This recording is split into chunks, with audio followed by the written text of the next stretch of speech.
Yeah, we are back. HipHopMatrixShow. It's time for that sports talk, which is Guy, DJ Academics. All right, let's start off with NBA. Area 21 is a segment that Kevin Garnett does because he's now newly retired. So in his last episode of Area 21, he brought back the 2008 championship Celtics team. Yeah. I didn't know he had his own show. I didn't know that. Well, he has his own segment inside. On TNT. Okay. He does that with them. So, yeah, so he brought back the whole gang except one person. You know, the most glorified three-point shooter in NBA history. Probably. Jesus. Yeah, Jesus Shuttlesworth was not there. And they also said he owes them an apology for the way he left. And they basically just ganged up and went in on him. It was like him, it was like Kevin Garnett, Big Baby, Paul Pierce. Paul Pierce is looking like somebody's uncle, sitting back. Like Rondo. And Kendrick Perkins. Yeah. Who always felt like Kendrick Perkins was like a fake tough guy. Yeah. He would look mean, but it's like he wouldn't do nothing. He just looked mean. Like the gangster guy that talks proper. Yeah, like, what are you doing? But you really think Ray owes him an apology? No, Ray's a grown-ass man. He went and got a ring. I'm sorry. He got a ring with y'all. He went and got another ring. And they even admitted when I was watching a little bit of that segment that Doc Rivers was taking some of Ray's playtime. Yeah. So there was already some tension. So he went and got a ring. And so what? He went to the Miami Heat. Yep, and beat y'all. Pretty much. Yeah. I mean, once you leave your first team, I think as an NBA player or even as a football player, once you leave your first team, like Ray left Milwaukee or like when Terrell Owens left San Fran, it's open season at that point. Like your loyalty is going to be to the dollar and the ring. Yeah. Not to those teams. And also, Phil Jackson says the opportunity is narrowing, and they'd like to have time to have success with Carmelo Anthony. So they want a nice contender to put them with, but it's narrowing down to the teams that are interested. Can we give a shout out to Phil Jackson? Basically, sidebars who keep throwing at Melo. It don't look like he's going to a contender. That's what it sounds like. He keep throwing punches at Melo, man. Get out of it. Melo's dealing with a little situation right now. You know what I mean, with his wife, and his wife is looking excellent on social media. Like, I don't know what she did in the last 6 months or so, but she's looking wonderful. Oh yeah, Melo was she killed the Met Gala. Oh my God! And Phil's in tune. Like, you remember when Kendrick Lamar dropped that verse and he said something about Phil Jackson, and Phil responded on Twitter like, Phil's not an out of touch guy. He knows Melo is going through some personal issues, and you keep throwing these shots. Like, come on, because you want Melo to go out on his no trade clause. Right? Yeah, you want him to waive it. No, give him his money. You signed the check. You should never sign him. Yeah.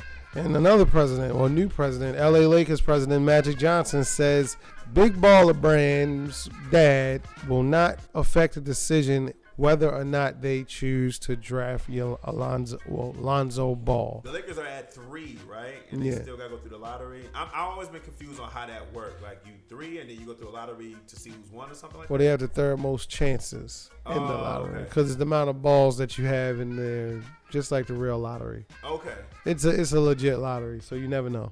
Okay, I never really paid that much attention to it, but I believe Magic, and I think that if Magic Johnson and the Lakers was to draft Lonzo Ball, I do think Magic has a way of making the father sit down because he's Magic, but I do think that his father's going to be a distraction to the money part. I think his father's doing a good thing at heart. He's trying to blaze his own path for his son and make him a owner instead of a show dog. There's nothing wrong with that.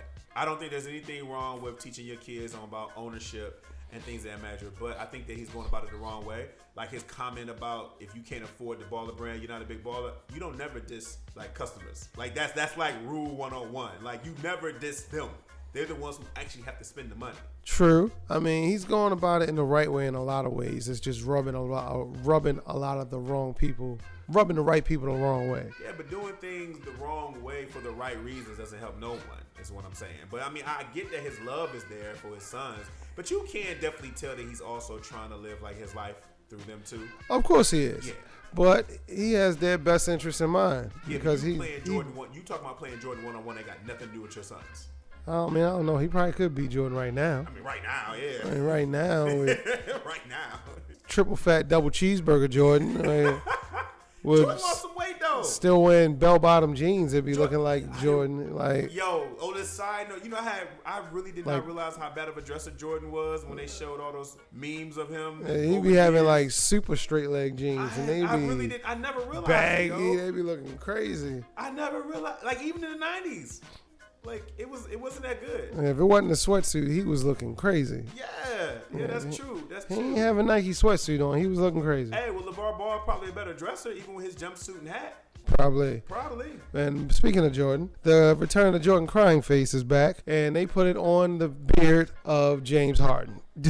Oh my goodness, man! Yeah, his whole beard was full of Michael Jordan crying face memes. What was up with that? Like him not really showing up in that Game 7? It's not the first time. I mean, if we take the hands back, I mean, I believe he disappeared in the NBA Finals when the Thunder were playing the Heat. He just. I don't know. I totally forgot he was on that team. I thought he left a year earlier. But I don't know where he went. No, he left right after that. I think he left during that series. He went to Houston during that series. You mean like after that series? No, he went to Houston during that series because he was already in Houston then. He was already in Houston while everybody else was on the floor playing in the NBA Finals. He just wasn't there. He was on the first flight smoking. So that's what that. So he definitely disappeared. And that's basically the same thing that happened to him in the NBA playoffs. Then you get caught in the club, and my thing is, I don't think there's a big issue with players going to the club after they win or lose. But I do think in this era, you do got to be careful. And you're James Harden. You can throw a party at your house, bro. Well, I will tell you this. I don't care about that. And I will defend him and take his back on this one, that part. How he relieves his stress is how he relieves his stress. Yeah, he wasn't really on the stage having a ball. How he wants to relax in his downtime. He's officially on vacation. So how he deals with that, he's gone fishing, as they say. That's the NBA term. He's gone fishing. Gronk, when he lost in the Super Bowl, he was in the club actually partying. Yeah, he was actually having a ball, fist pumping, tossing people around. Yeah, James Harden was chilling. Yeah, I don't think there was absolutely nothing wrong with that. So I don't have a problem with that. I mean, he was already there, mind, body. I mean, spirit anyway when he was during the game. Yeah, so I mean, like I said, he was in the club during the game. Hey, but shout out to Houston though. They went further than people thought they were gonna go. Definitely. So and James Harden did actually start playing a tad bit of defense this year. Definitely. So maybe next year he'll actually show up. Yeah. Shout out to John Wall coming of age, coming a man. He's doing everything that James Harden was supposed to do in playoffs. He is. Like stepping up, making those big shots at the buzzer. Yeah, I think John Wall is slowly becoming one of the best guards. I think he's the number 2 guard in the league right now. As of right now? I give the edge to Kyrie, but he's the second best guard in the NBA. So, whoa. You telling me, now I can see Kyrie over Curry. You giving John Wall over Curry as a guard? I can't give Wall over Curry as a guard. Curry isn't a point guard. He is a point guard. He's not a point guard. He's a shooting guard. No, he's not a shooting guard. He's actually a point guard. If you don't check him, he will shoot that boy, but he's actually a point guard. He actually set up plays. He actually does his dizzle. I don't know. It's a good argument. I can't put Wall over Curry. From a pure point guard standpoint, I think he's the second best point guard. I give a little slight edge to Curry, maybe because he had the ring. But maybe because he has a ring. You just gonna dismiss the ring. What Kyrie did to Curry in the finals. That was that one shot. Don't act like he had been doing them. They had been going back and forth the entire series. But man, when you watch Kyrie, he's amazing though. No, he's definitely. But what I say earlier, I said I can see Kyrie over Curry from your standpoint, right? I'm just saying I can't give Wall over Curry. That's all I'm saying. But he's definitely the top 3 guard though. Wall is definitely doing his thing. Yeah, number 2. And that's the Sports Report. Myself, follow me IG, Twitter at DJ, aka DEMIKF.